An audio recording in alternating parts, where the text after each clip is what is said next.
right now. Cash for a D.C. government contract?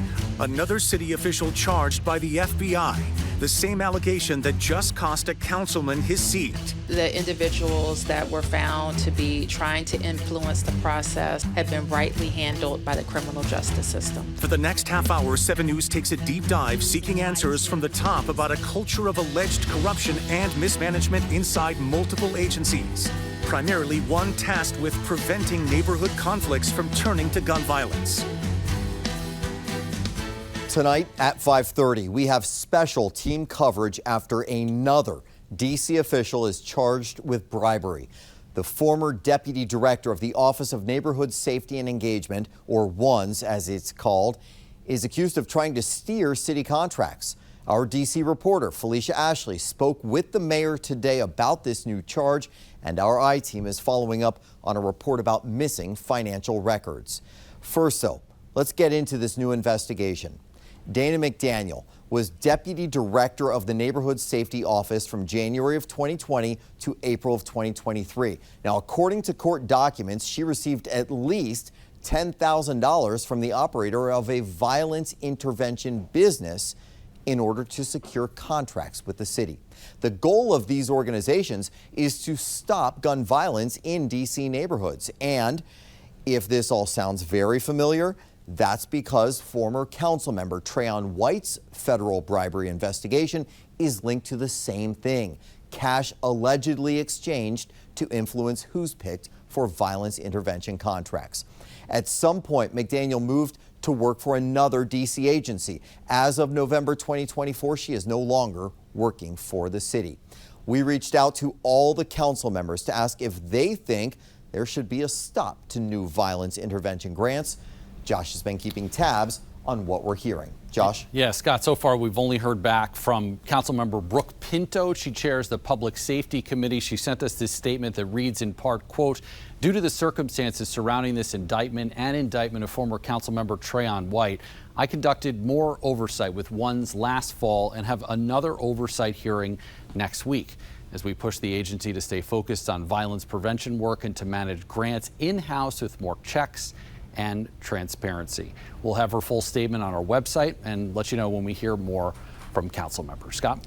All right, thank you, Josh. Our Washington, D.C. reporter, Felicia Ashley, joins us now live from Northwest D.C. And Felicia, the district conducted an investigation into WNS just a few months ago, and its contracts were reviewed.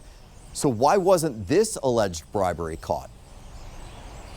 That's right, and that's the question that we asked the mayor. We asked her rather to break that down because, as he mentioned, just shortly after former councilman Trayon White was indicted, there was an intensive review of not just the agency but also the contracts within it. That investigation probably wouldn't, it was not as fulsome as what the investigative agencies have, the Inspector General and the FBI who were investigating it.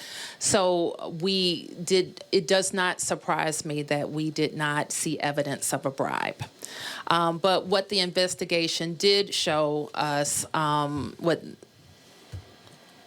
was that this individual probably contributed to a lax monitoring environment, and that's why she was separated. The mayor said that she asked McDaniel to leave WNS after interviews with McDaniel's staff during the risk management review. As far as the future of WNS, I asked where the mayor's confidence stands with the process within the agency. She says she talked long and hard with the new director of WNS, Quelly Sneed.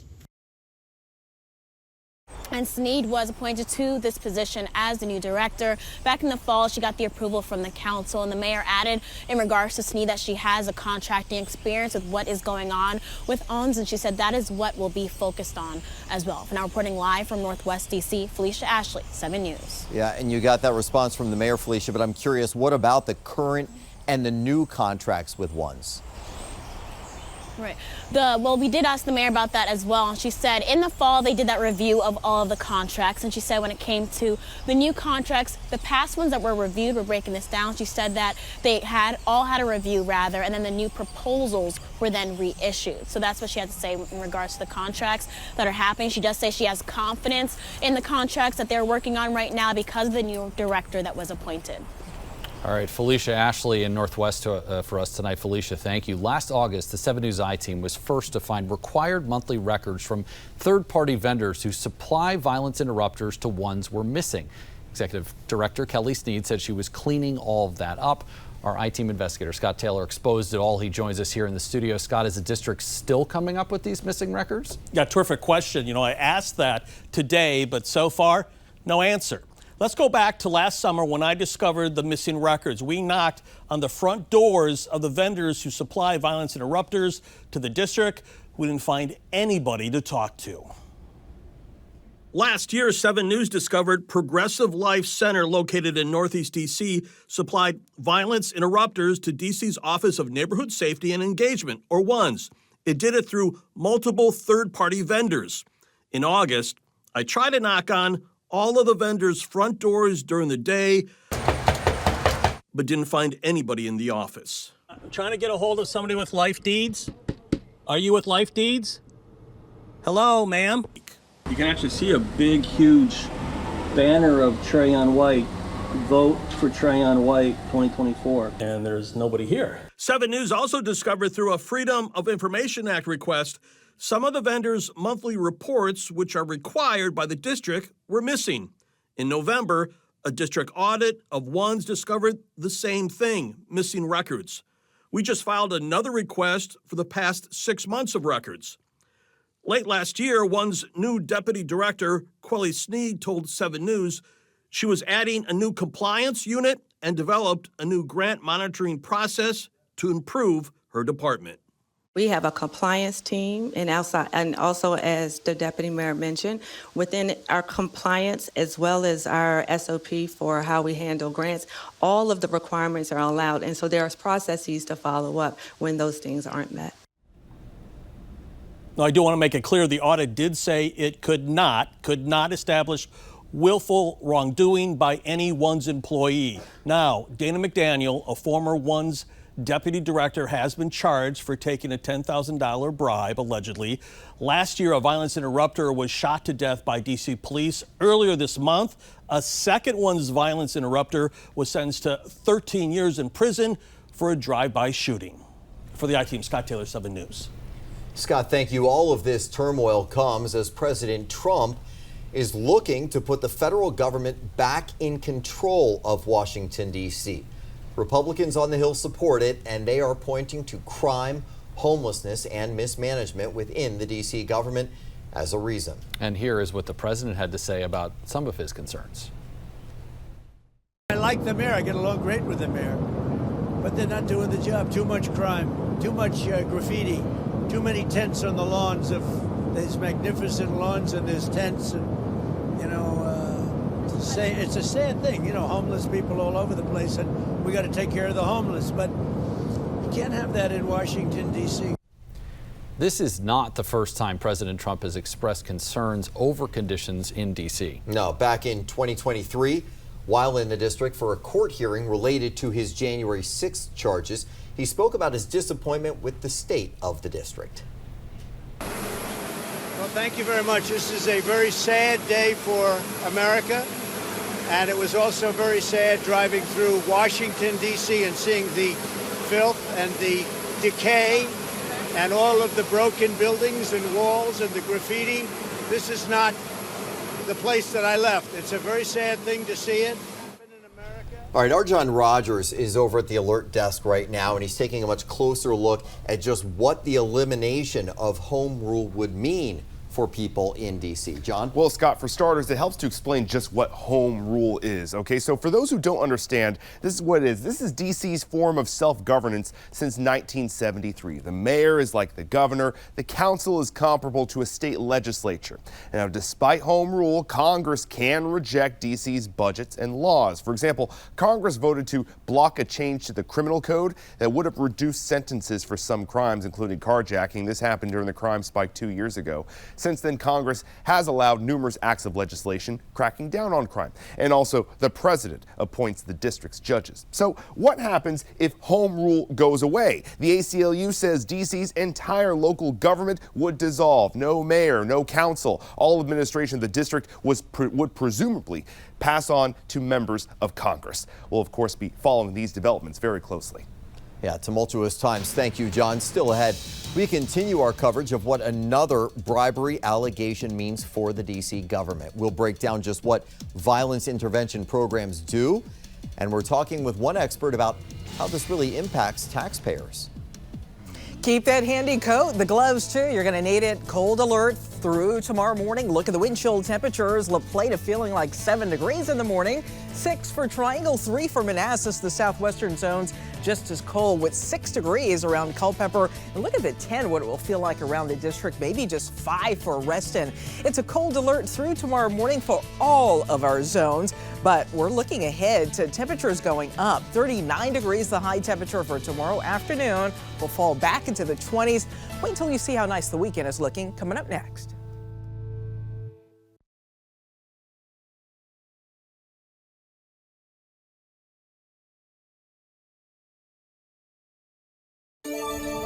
Welcome back now as we continue our coverage of the latest bribery scandal to hit D.C. government. The former deputy director of the Office of Neighborhood Safety and Engagement, or WUNS, is accused of accepting a bribe in exchange for a contract renewal.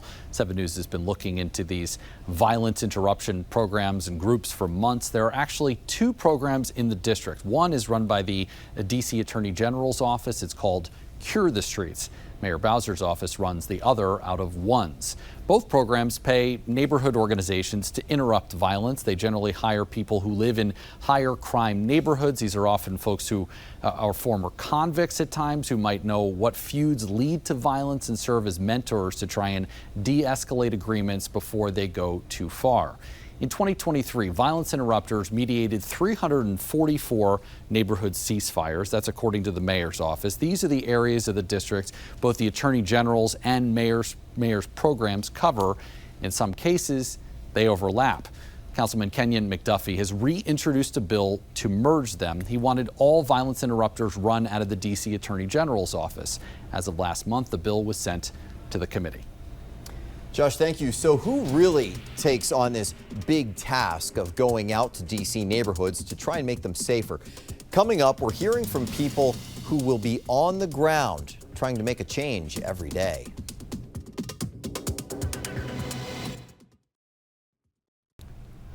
Welcome back. Tonight, 7 News is taking a deeper dive into new corruption allegations in the D.C. government. A former deputy director of Neighborhood Safety Agency is accused of accepting a $10,000 bribe to secure outside contracts. Dana McDaniel worked with the Office of Neighborhood Safety and Engagement. It's an agency geared toward helping improve D.C. neighborhoods that is now connected to bribery investigations and has a concerning track record with financial disclosures.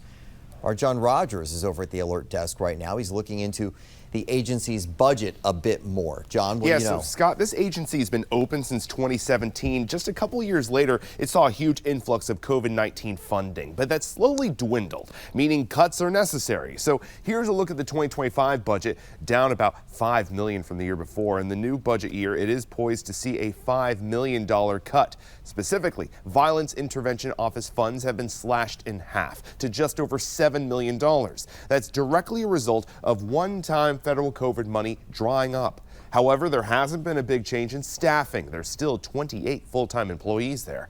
We'll continue to keep tabs on the taxpayer dollars going into the agency and its programs. Scott.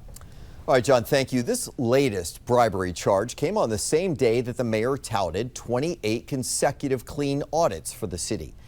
Now, the audit summary reads, quote, "District residents and other stakeholders can therefore be assured that the district's accounting and financial management practices are sound," end quote.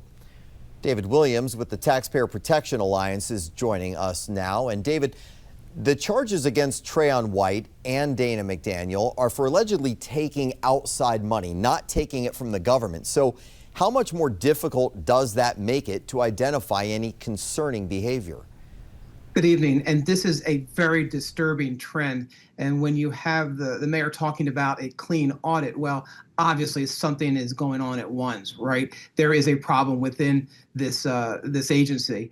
And, you know, whether it's Trayon White, whether it's the deputy director, you know, it's not taxpayer money, but it puts taxpayer money at risk. Because what they are doing is they are awarding contracts not based upon merit. And that's what the citizens of DC want, is they want contracts that are awarded based on merit. That's not what's happening. It's the highest bidder, and not the highest bidder for the contract, but who can bribe who in this process. And again, this is a pattern, and it should be very concerning for everyone in city government to see this pattern unfolding. At the end of the day, this does have an impact on taxpayers' money because it's ultimately going to these companies that are awarded the contracts. So what does the DC government need to do to make sure that this just doesn't happen again? Well, they need a full audit of WUNS. They need to go through and look at every single expenditure, every single line item. And really, it's tough to trust anyone at WUNS right now. And this is such an important program and project, right? Violence interrupters. The city needs it desperately. So let's say this company isn't qualified. Well, it's a lost opportunity for the city and for the people in those wards. So that's my concern, is that A, you're wasting taxpayer dollars, but B, you're wasting lives and you're not putting the money probably to where it should be. And that's why a full audit and full transparency needs to take place. And this needs to be something that is talked about by every city council member. This can't just be a select few. Every city council member should be outraged as to what is happening. Yeah, it leads into the last question here then, David. How can DC gain back taxpayers' trust after 2 bribery scandals less than a year? How do they trust that the right decisions are being made with their money? Well, I got to tell you, when I heard about merging the 2 programs, that really piqued my interest because there might be duplication with the 2 programs. So if you bring the 2 programs under one umbrella, one roof, then you have a better idea and it's easier to audit that rather than 2 separate programs. So I think that might be the path forward. And again, when you have 2 instances, like one case of bribery, you know, you do want to look into, you do want to be concerned, but a second one, it leads you to think that there's something happening here. And, you know, not to get too complicated into the weeds, but this is happening in other cities. These offices of, you know, violence interrupters are having the same problem in other cities. So there's a pattern, not only in DC, but across the country. Yeah, and patterns can indeed be problems in some cases. We'll see if that's really what is ferreted out here. But thank you so much for your time this evening and for those insights, David. Tonight, we also want to shed light on the community members who are actually on the ground trying to talk people out of violent situations. Brad Bell filed this report back in August after meeting with advocates. It was a celebration at the Martin Luther King Library for 25 new graduates of Peace for DC's violence interrupter training program called Peace Academy. Finesse Graves chosen from among the grads to speak to the packed auditorium and 7 News. She says she's ready to get to work. It's hard to intercept a kid when he's jumping from a car with a gun, but it's also hard to not have the awareness on what to do when that time comes. And Peace Academy definitely equipped me with some training that allows me to utilize different resolution skills. Marcus Ellis is executive director of Peace for DC. He believes deeply in the work Finesse and the others will do. We see how the strategy works. This isn't just, folks in the community hanging out with the kids that are making a little bit of noise. They have a unique skill set to be able to prevent acts. But Ellis knows not everyone believes community violence intervention is effective. And this week, with the arrest of Ward 8 Councilmember Trayon White for allegedly agreeing to accept and accepting bribes from a contractor selling violence interrupter services to D.C., Ellis, whose nonprofit does not get city funding, says he knows his approach will be under attack and suspicion once again. It's been a week of questions, and the questions will continue, but I also appreciate the opportunity. There's an opportunity to share, to talk about the peacemakers in our city, those on the ground doing this very, very hard work. Graves says she's ready to face questions as well, because she was once a struggling kid in trouble. The scrutiny that is happening is preparing us for something greater because we've already had results. We see them every day. I'm a result of this very practice. In Northwest D.C., Brad Bell, 7 News.